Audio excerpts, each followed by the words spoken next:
Hello, everyone. Welcome to DEI, a podcast dedicated to discussing and raising awareness on the importance of diversity, equity, and inclusion. My name is Kara Siet, and we're thrilled today to have Alexandra Laing with us. Ms. Laing is a respected educational leader. She is the research officer at the University of District of Columbia and the Officer of University Research. She is also principal consultant at New Edge Leadership and a doctoral candidate researching the influence educational leaders have on grading practices and policies in educational leadership at George Washington University. Ms. Laing has worked as a congressional fellow with the Albert Einstein Distinguished Fellowship, an instructionalist specialist with K 12 curriculum at the school districts of Palm Beach County, and is currently working to implement STEM and PBL education on a national level. It is a pleasure having you today with us. Thank you so much for having me. Just double checking, your your pronunciation of the name is right? Yes, Alexandra Laing. Okay, cute. Can you start off by telling us a little bit about yourself and what you do? Yeah, so first, I like to say I'm a lifelong learner, and my passion is all about creating opportunities for students. So no matter what title I found myself in, or role, or outreach that I'm involved with, that's really the focus of it, the center. But I started my career as a secondary science teacher and taught middle school physical science for about 3 years, and then moved into elementary where I taught everything. And it was in my elementary world that I really got to engage with the concept of STEM and problem-based learning and experiential learning for students. And so I kind of followed that track and tried to understand what that meant for the student experience, the learning experience, and then from a teacher pedagogy standpoint. And that brought me into district central leadership, central office leadership. And then I went over and joined, I had this opportunity, this amazing opportunity to be named as an Albert Einstein Distinguished Educator Fellow. And that brought me up to Washington, D.C. I was able to handle U.S. Senator Jackie Rosen's education and STEM portfolio. So I wrote some legislation and laid the groundwork for the first ever Women in STEM Senate caucus, which was really cool. It just launched a couple years ago. And from there, I have partnered with national nonprofits. I started my doctorate, and now I find myself in higher ed. And the heartbeat, though, of everything is students, opportunities for students, and just being a lifelong learner. I feel like I can always learn something new. Right. Can you elaborate a little about what PBL education, like problem-based learning, is? Sure. So problem-based learning is where students are learning about the typical things they would learn in a classroom: math, science, English, writing, those classes that you take that are those sort of siloed sections. And they study and become experts in their content area by studying a problem. So when I was teaching in the classroom, one of the problems that my students were solving was the bee problem. There's a current decline of the bee population. It's a global issue. Bees are one of the number one pollinators, right? And that impacts our food production, and it really trickles down into healthy ecosystem. So my students were given this problem, and over the course of several weeks, they got to try to solve it. So they were using researching skills, they were using writing skills, they were using skills within technology to present issues that they were finding, and then they were coming up with unique solutions. And one of the key kind of foundational components of problem-based learning is that big problems don't have perfect answers. There's a reason why they're problems, right? If we could solve the problem of the declining bee population like that, we would have done it already, right? So think about climate change, gun control, issues that impact equity. All of those are problems that don't necessarily have clear-cut answers. And so problem-based learning brings those problems to the next generation, to students in the classroom, and it provides them with framework and guidance around how to investigate those. And then they're doing their research, understanding history, figuring out how to write, understanding how to approach solving those solutions through mathematics, through science, and all those other mechanisms. And it kind of brings all of those content areas that are normally just siloed classrooms, it brings them all together and allows students to really engage with their learning and then create opportunity to impact the future in the world. And you mentioned that your education started when you were like a teacher. So how did you venture into this career in education, and what were some of, and still is, some of the key issues that you would like to solve in society with your involvement in shaping the young minds, particularly with when it comes to like experiential real life educational experiences? It's a super good question. So I'm gonna ask you to say that one more time just so I can make sure I answer all the parts to it. Right. So, what really inspired you? Actually, I'll just break this down to like small questions. So, Sure. what I want to inspired make you sure I to, answer all the things. right. What inspired you to pursue your career in education? Okay, so we'll start with that. When I was a kid in high school, if you had asked me what I was going to be when I grew up, I was not going to be a teacher. And then when I was a kid in high school, I had a couple of teachers that helped me realize that my potential could be bigger than I expected it could be. And as I was thinking about how they were so influential in my life, I'm thinking about Mr. Pellegrino, Miss Richardson. I think about Miss Arango and Mr. Gebbia. Like some of my teachers in high school, they helped me see myself in a different way. Like I wasn't just a kid anymore. I was this person who had thoughts and ideas and the ability to impact the world. And so as I thought, oh, I can do that, I can impact the world, I tried to decide where is the place of greatest impact. And it made me think that it was in the classroom as a teacher. And that's really what started my path down the education and pursue the career. Got it. That's yeah, it's definitely being in high school right now. I can really relate with like the importance those mentorships lead Yeah. along the way. Yeah. Yeah. Um, what are some key issues now you're in the educational field? What are some key issues that you want to solve in society with your involvement in shaping the young minds? I think one of the biggest is telling the story that you can make a difference. Like there's so many big challenges that exist, like I was talking about earlier. And the idea that so many of the solutions don't yet exist really is one of those kind of key issues that I think we want to solve. There's this perception in society that kids are kids. There's this perception about the education system that still persists in a lot of places where it's like sit in your desk and don't talk. And I don't think a lot of folks agree with that necessarily, but it's part of the culture. And it persists. And even though folks are frustrated by it, I think people don't quite know how to break away from that sometimes. So if I could help solve that, break down those barriers, be some kind of a catalyst to inform a different way that we approach education, a way that is highlighting the student voice, putting the student experience at the center in a more dynamic way where they're a little bit more in control of what they're learning and how they're learning it.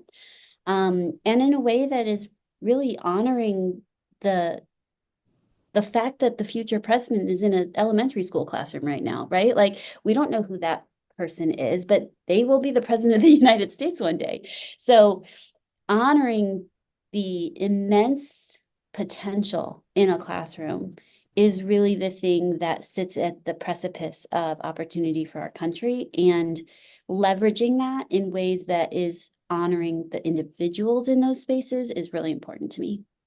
Right. It's really the thought that we, because I feel I really feel the need to like share this because in my fifth grade year, I had this teacher where before I was like, oh, I'm a kid, like there's nothing I can do to change the world. And then we had this like PYP project because I was in an IB like school. Yeah, yeah. Right. And then so the PYP project was like, oh, you do something to solve societal issues. And I was like, how do I solve this? Like, there's nothing I can do. I'm a fifth grader. And then that teacher really changed my life because um he made me believe that like even as a fifth grader, I can do something to change the world. And I think it's really that he sparked the idea that um like I have potential and that there's something in me and not only like a kid that so that's why like I would like care about issues like DEI or Yeah, other like societal stuff because it's really like starting from a young age where that really changed me. So absolutely. And no, I mean, that's why I went into teaching. I wanted to be that person for people. right. Mhm. Um moving on, like I feel like Gen Zs are really frustrated because they feel the current education system as a whole is kind of out of touch with the realities of learning and the job market today. Why should schools be trusted when they're like slow to like evolve? Like, It's a good question. Probably above my pay grade at the moment, but if I could dream a little bit on this podcast, I think that there there's a little bit of shift that needs to happen from everybody's perspective. So I was recently, one of my roles that I've been in is I was a high school administrator. mhm. And I love those kids, and they're seniors this year. Hmm. And I'm so excited. They're adding me on LinkedIn, and they're applying to college and sending me their college, applications that have been accepted. And it's amazing to see them readying themselves for their next step. And I bring that up because in that role and in that high school, there was so much good intent from everybody that sometimes we missed each other. And I think some of the adults miss the intent from the kids. And I think sometimes the kids are missing the intent from the adults too. And so I think the current education system first has to recognize that it's not one party that's responsible for the perceptions of the education system. So kids are just as responsible for the perceptions of their education at their high school, for example, as the adults are for the perceptions of education at that high school. And so the realities of learning in the job market today is that most kids in high school today, by the time they enter the workforce in the career that they have chosen, or even in their first career that they address, because we know that we've got the ability to remake our careers over and over. A lot of those jobs don't exist yet. Like there are industries that don't yet exist today that will exist even 6 months from now. Before AI burst on the scene, there were little kind of whisperings about what it could do. And now ChatGPT is one of probably most people's open tabs on their on their browser, right? So before Google existed, before internet existed, like the world is constantly evolving, and with technology coming on the scene in the past, whatever, 30 years, it really has shifted the rate at which things evolve. And so I think we need to recognize that everybody does around not only from the education side and the adults who are in charge of things, recognizing that some of those components are really critical for our students to be engaging with, because technology is technology, but effective use of technology is different than just technology existing. Um, and utilizing technology for your benefit is different than just technology existing. And so I think adults need to recognize that. But I also think that Gen Z, Gen Alpha, like the kids that are currently in the system, need to recognize that they have a voice in this space. They also have influence over the way that they are able to shape their educational experience. So when I was at the high school, I would often tell my students, like, if this is something that matters to you, bring people together. Let's make a petition. Let's tell people about it. Let's get it in front of our principal. Let's create the thing that you're passionate about because your voice matters. And so I think it's easy to be like, oh, they don't understand me, or this isn't the way I want it to be, and accept that. But then you're not doing anything to actively change it. And everybody has a voice in the process. So that would be my very long answer to how to address, because I think a lot of people are frustrated. I think the adults are, I think kids are, I think families are, because it's a space that there's a lot of people involved, there's a lot of stakeholders, and but it's also the place, the hub, right? Like it's the place where opportunity lives. And I think we need to be able to continue to acknowledge that and address the things that aren't working for us anymore.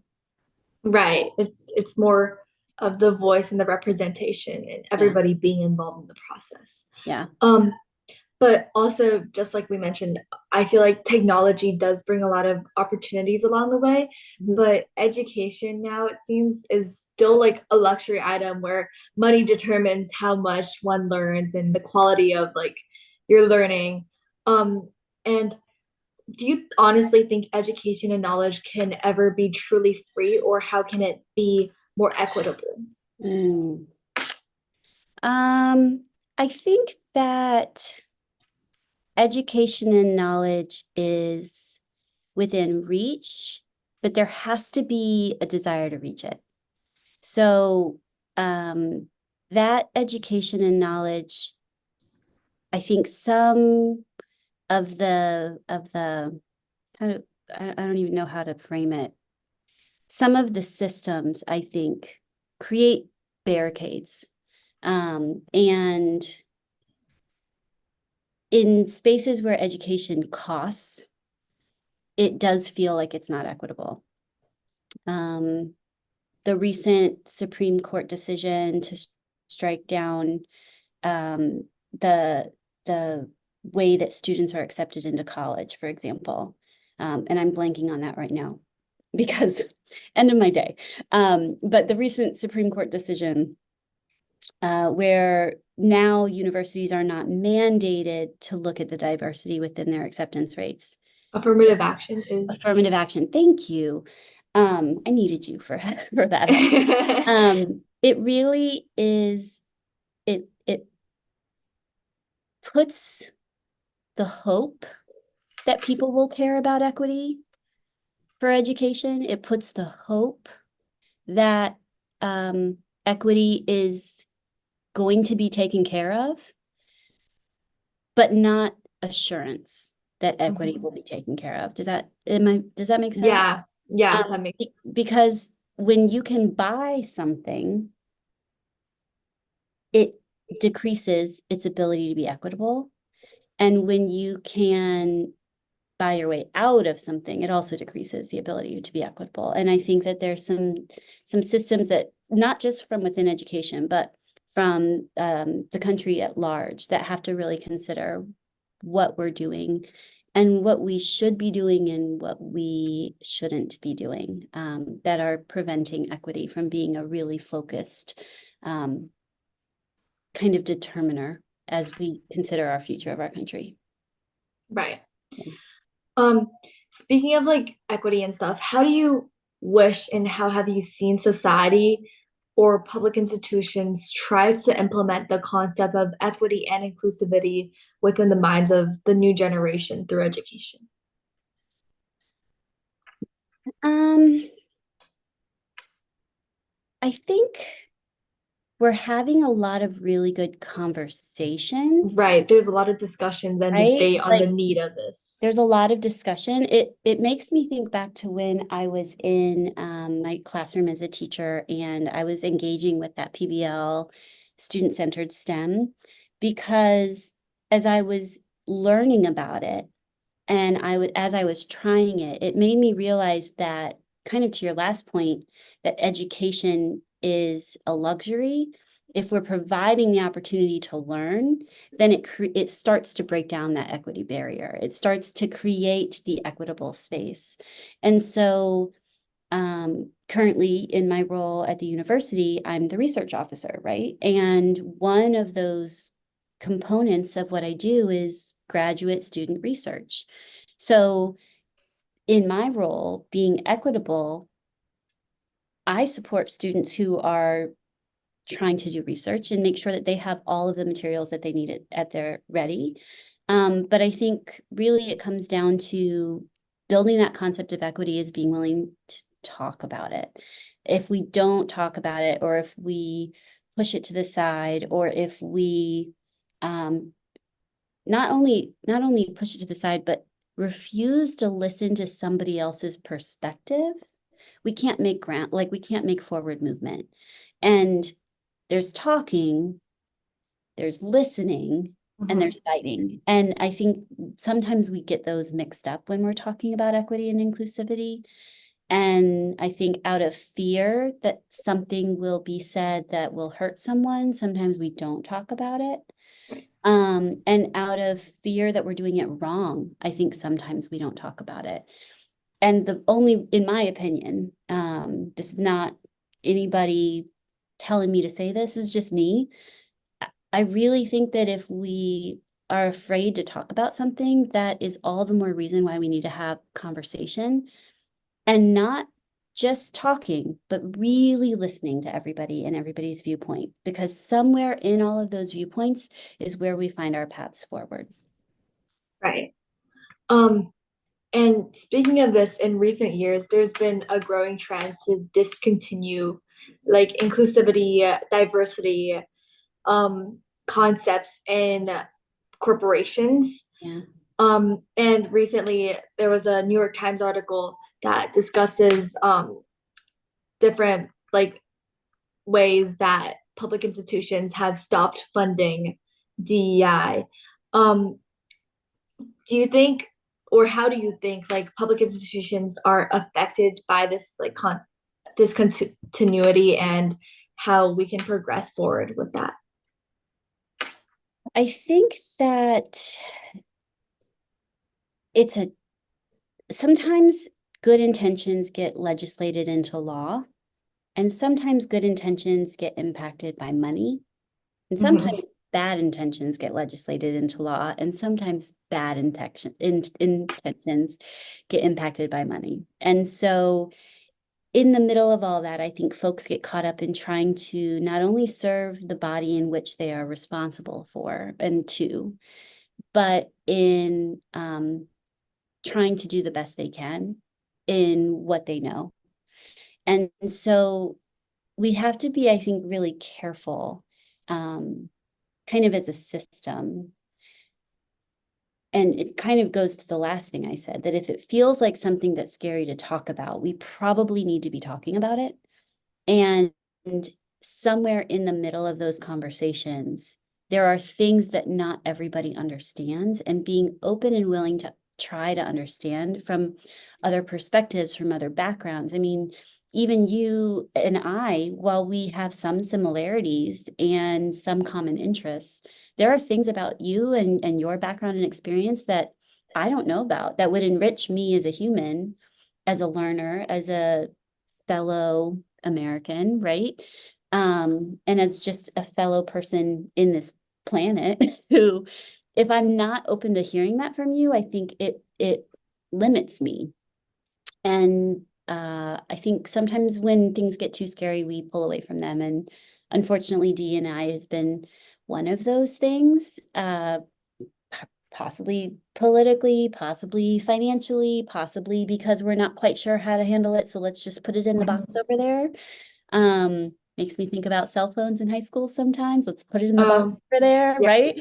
Like we don't know how to handle this. So let's just go put it away. And I think sometimes that's the opposite of what we're trying to do with right, some of those initiatives.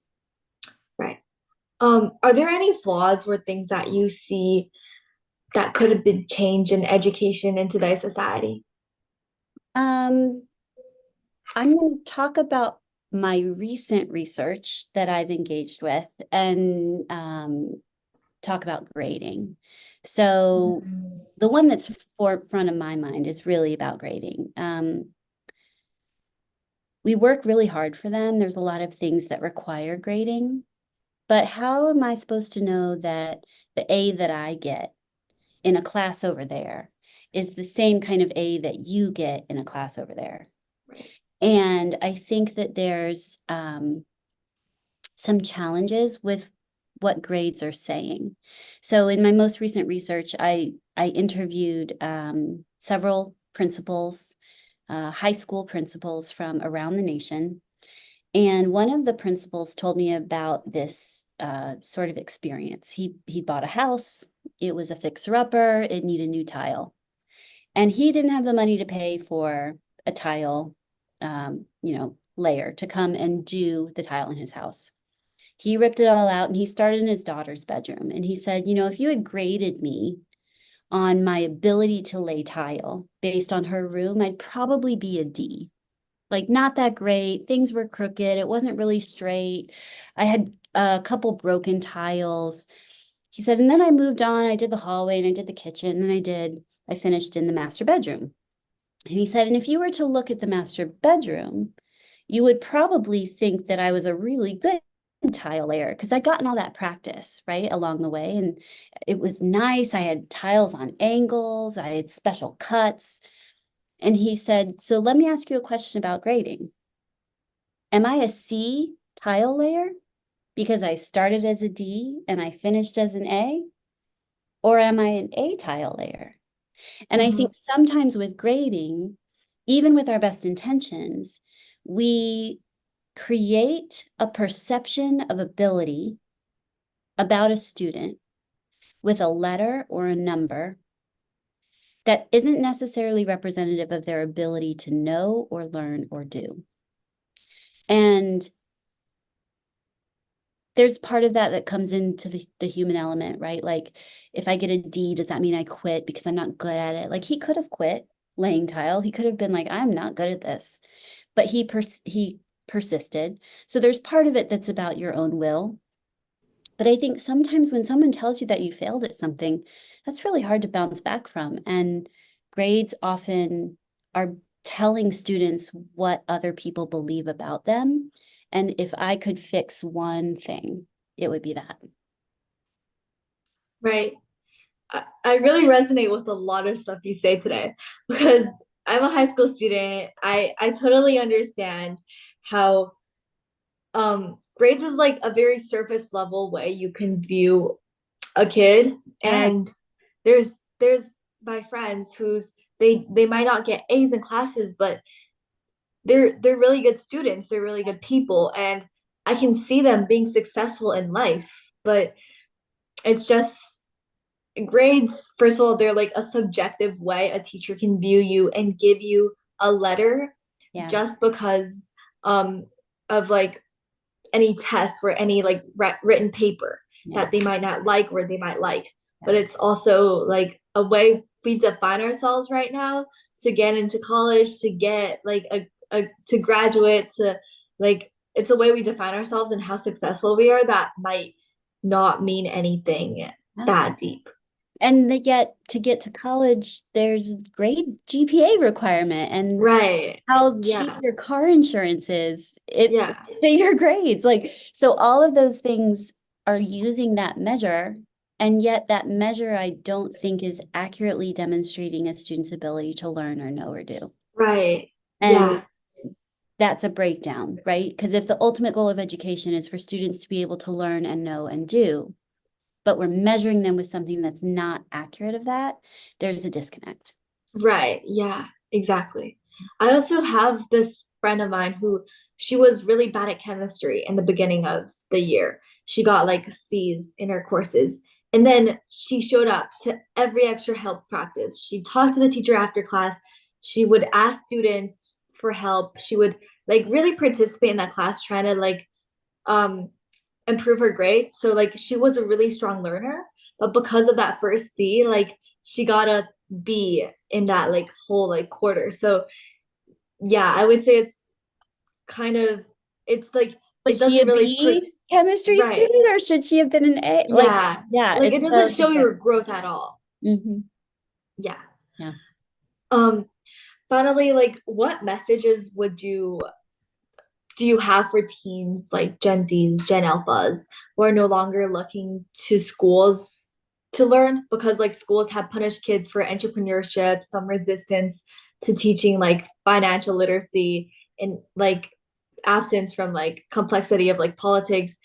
Um, these should be like standards and not tokens.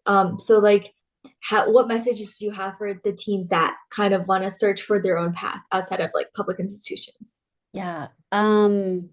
I would understand the power of your collective voice.